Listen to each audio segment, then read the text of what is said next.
మీకు టెస్లా పతనం మీకు ఆర్టికల్స్ వస్తున్నాయి.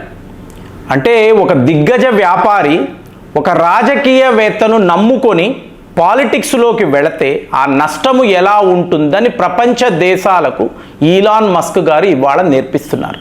ఒకే దెబ్బకు 80 బిలియన్ అమెరికన్ డాలర్స్ను ఈయన పోగొట్టుకున్నారు అంటే మీరు నమ్ముతారా? ఇందులో టెస్లా యొక్క వాటా మాత్రము 13% నుంచి 15%. ఇవాళ ఎటు వెళ్ళాలో తెలియని ఒక పరిస్థితి. చూడండి, world's wealthiest person Elon Musk.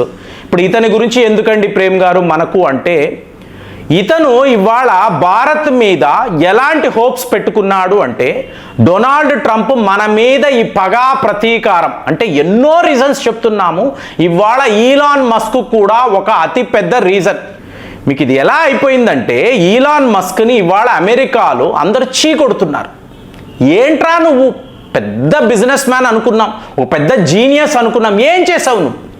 శుభ్రంగా అంటే వాళ్ళ షేర్ హోల్డర్స్ తిడుతున్నారు, ఓపెన్గా మీటింగ్స్లో తిడుతున్నారు. ఎందుకు?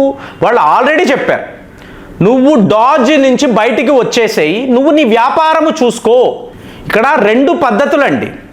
ఒకటి ఏంటంటే మీ కాంపిటీటర్ని ధైర్యంగా ఎదుర్కోవడం, అంటే మీ క్వాలిటీ మీద మీరు ఆధారపడి మీ కాంపిటీటర్స్ని ఎదుర్కొంటారు.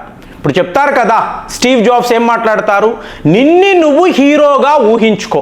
సో ఇప్పుడు నేను హీరో అయితే నాకు ఒక విలన్ ఉంటాడు, వాడు లేకపోయినా నువ్వు సెలెక్ట్ చేసుకో, ఆ విలన్ని సెలెక్ట్ చేసుకొని వాడితో పోటీ పడు. సో పోటీ పడుతున్నప్పుడు ఆటోమేటిక్గా నువ్వు ఎదుగుతావు.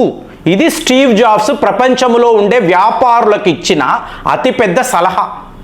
అలాంటప్పుడు ఈలాన్ మస్క్ ఇందులో రియల్ హీరో. ఎందుకంటే ఎక్కడో సౌత్ ఆఫ్రికా నుంచి వచ్చి మీకు అమెరికాలో సెటిల్ అయ్యి మళ్ళీ అమెరికాలోనే ద రిచెస్ట్ మ్యాన్ అంటే ఎంత గొప్పవాడో చూడండి.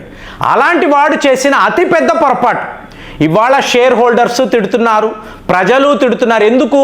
నువ్వు ఇంతటి ఒక మూర్ఖుడికి సపోర్ట్గా ఉండి వాడికి ఫండింగ్ ఇచ్చి గెలిపించి తరువాత వాడి ముందు నిలబడితే వాడు నిన్ను తన్ని తగలేశాడు.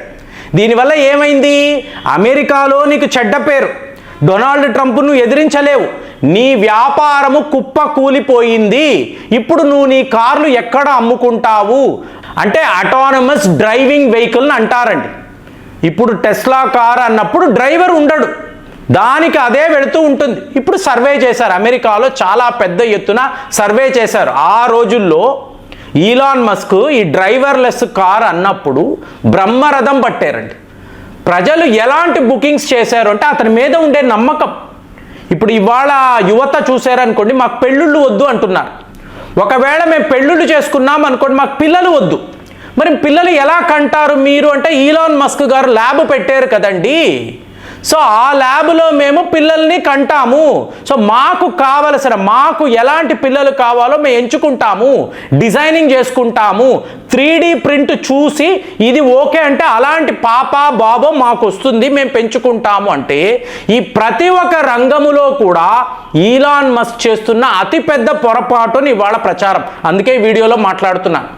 అంటే ఒక ఎక్స్ట్రాడినరీ పర్సన్, ఇతను ఒక గొప్ప విజనరీ, ఇతను ఏం మాట్లాడితే అది జరుగుతుంది. మార్సులో ఒక అతిపెద్ద కాలనీని నిర్మిస్తున్నాడు. ఇతని లాంటి వాడి భూమి మీద పుట్టడమే గొప్ప అన్నవాళ్ళు ఇప్పుడు ఇతను చేస్తున్న ప్రతి ఒక్క పని కూడా తప్పే.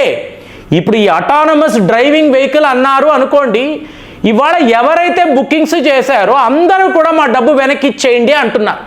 ఈలాన్ మస్క్ యొక్క పరిస్థితి ఏమిటి? టోటల్గా వెనకిచ్చే, మాకు ఈ వాహనము వల్ల ఎటువంటి సేఫ్టీ లేదు. ఎందుకు? నీ నిర్ణయాలు తప్పుగా ఉన్నాయి. డొనాల్డ్ ట్రంప్ లాంటి ఒక వ్యక్తిని నువ్వు ఎంచుకున్నావు, అతనికి సపోర్ట్ చేసావు, ఇదే ఒక అతిపెద్ద బ్లండర్ అన్నప్పుడు నీ కార్లో ఎన్నెన్ని తప్పులు ఉంటాయి.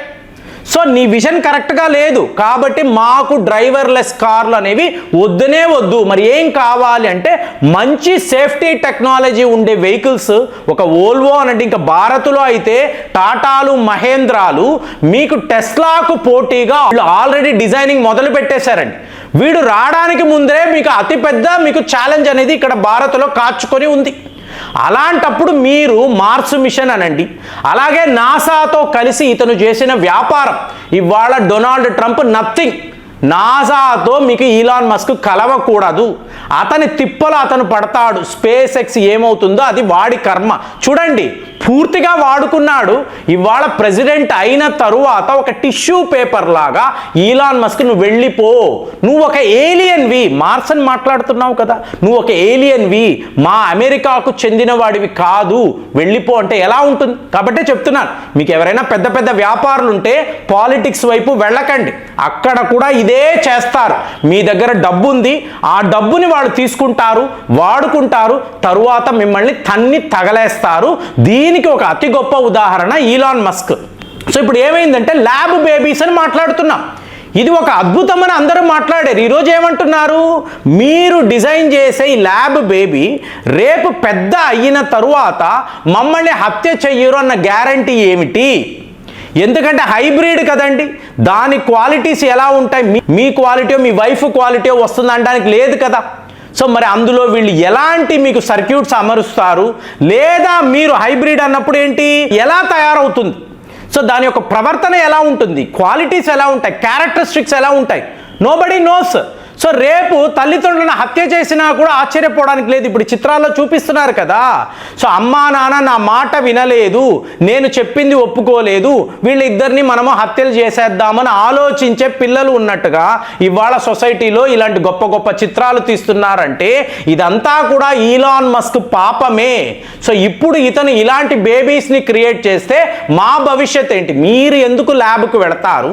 మీరు ఎందుకు ఇలాంటి పిల్లల్ని కంటారు? సో మీరు ఆడా మగాన పెళ్లి చేసుకొని మీరు మీ సంసారాన్ని చూసుకోవచ్చు కదా. ఇలాంటి వెర్రి 1000 విధాలు అన్నట్టుగా ప్రపంచం ఉంది. సో ఇదంతా ఎవరు? ఈలాన్ మస్క్ ఇచ్చిన ఆలోచనలు. ఆ రోజుల్లో ఆహా ఓహో అన్నవాళ్ళు ఇవాళ ఇతన్ని లిటరల్గా చీకొట్టి నీ వల్లే ఈ సమాజం ఇలా అయ్యింది, అమెరికా ఇంత దారుణంగా తయారవ్వడానికి నీలాంటి వాళ్లే కారణము అంటే ఇతను ఆర్థికంగా తన సంపద అంతా కూడా పోగొట్టుకుంటున్నాడు. మీకు టెస్లా మాత్రమే $80 బిలియన్ అమెరికన్ డాలర్స్ అక్కడ నష్టాన్ని చవి చూస్తే తరువాత మీకు బోరింగ్ కంపెనీ ఒక కంపెనీ ఉందండి, దాని నష్టాలు ఎవరి ఊహకు అందడం లేదు. త్వరలోనే మీకు ఆరెకల్ యొక్క అధినేత ఇతను ఈలాన్ మస్క్ను మించిపోతాడు, వరల్డ్స్ వెల్తియెస్ట్ మ్యాన్ ఇతనే అని చెప్పి ఇవాళ చెప్తున్నారు. మార్జిన్స్ తగ్గుతూ వస్తున్నాయి. అలాంటప్పుడు ఈలాన్ మస్క్ భారత్కి వచ్చి వ్యాపారం చేస్తే మళ్ళీ చైనాకు వెళ్ళి అక్కడ మళ్ళీ బిజినెస్ మొదలు పెడితే ఒక మాదిరిగా అంటే మీకు అమెరికా పౌరసత్వాన్ని విడిచిపెట్టి ఇతను ఏ చైనాలోనో భారత్లోనూ ఉంటే మళ్ళీ ఇతను మెల్లమెల్లగా పుంజుకుంటాడు. సో ఈ రకంగా ఇతను బయటపడతాడు. ఇతని ప్రాజెక్టులంతా కూడా మీకు మళ్ళీ ఎప్పటిలాగే మీకు ట్రాక్లోకి వస్తాయని అంటున్నారు. కానీ భారత్ లాంటి దేశంలో ఎలాంటి ఒక ట్రాఫిక్ ఉంటుంది? ఇక్కడ మీరు డ్రైవర్లెస్ కార్ అనేది నడపగలరా? ఎక్కడో చూడండి జోక్ చెప్తారు, రజనీకాంత్ గారు గాలిపటం ఎగరవేయాలి అంటే టోటల్గా చెన్నైలో మీకు ఏవియేషన్ రంగం మొత్తం కూడా ఆ రోజు బంద్ చేసింది, విమానాలు ఎగరకూడదని చెప్పి జోక్ చెప్పుకుంటారు. అలాగా మీకు ఇవాళ డ్రైవర్లెస్ కార్ నడపాలి అనుకోండి, టోటల్గా హైదరాబాద్ ట్రాఫిక్నే మీరు క్లియర్ చేసి అందరూ కెమెరాలు పెట్టుకుని బంధించాలా, లేదా ఎగ్జిక్యూటివ్ తన పని మీద ఆఫీస్కి వెళ్ళాలా? మీకు ఇది మోడలా, పాపులారిటీయా, గ్లామరా, లేదా మీ అవసరమా? కాబట్టి ఈలాన్ మస్క్ యొక్క ఆలోచనలు భారత్లో ఎగ్జిక్యూట్ అవుతాయా అని ఇవాళ మాట్లాడుతున్నారు. మరి అమెరికా ఇలాగ అతన్ని చీకొట్టడము, డొనాల్డ్ ట్రంప్ ఇలా తన్ని తగలేయడము, చైనా దాకా వెళ్ళలేకపోవడము, ఇలాగ సర్వము అంటే ఒక జీనియస్ ఇవాళ ఎలా రోడ్న పడ్డాడు అని అనడానికి ఈలాన్ మస్క్ జీవితాన్ని మనం ఉదాహరణగా మాట్లాడాలి. కాబట్టి ఎంతోమంది గొప్ప గొప్ప బిజినెస్ మెన్ చూస్తూ ఉంటారు. సో మీరు పాలిటిక్స్ వైపు వెళ్ళాలి అనుకుంటే ఈ వీడియో మీకు ఒక మంచి ఎగ్జాంపుల్గా ఉంటుంది. ఈలాన్ మస్క్ జీవితము అనేది అందరూ కూడా ఆలోచించుకొని ఓహో ఇలాంటి పొరపాట్లు మనం చెయ్యకూడదని చెప్పి ఆలోచించే అవకాశాలు 100% ఉంటాయి. మరి ఈలాన్ మస్క్ యొక్క ఈ పతనాన్ని మీరు ఎలా చూస్తున్నారు? కామెంట్స్లో రాయండి. మళ్ళీ వచ్చే వీడియోలో కలుద్దాం. జై హింద్.